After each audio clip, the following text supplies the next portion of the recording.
बिस्मिल्लाहिर्रहमानिर्रहीम। Welcome to कहानी नगर। एक साहब लिखते हैं कि एक दफ़ा एक नशई मांगने वाला मेरे पास आया तो उसने मुझसे पैसों का सवाल किया। मैंने उसकी हालत देखकर कहा, मैं तुम्हें खाने के पैसे देता हूँ या खाना खिला देता हूँ, मगर तुम्हें नशे के लिए पैसे नहीं दूंगा।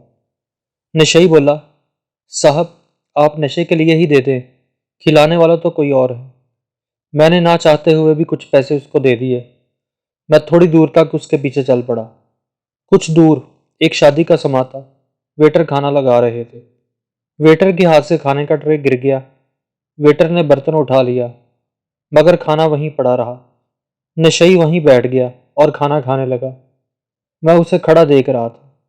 नशई ने मेरी तरफ देखा और बोला, साहब जी, देता वो मुझे भी बर्तन में ही था, बस आजकल थोड़ी सी नाराज़गी है, मगर इसके बावजूद वो मुझे भूखा नहीं सोने देता। शुक्रिया।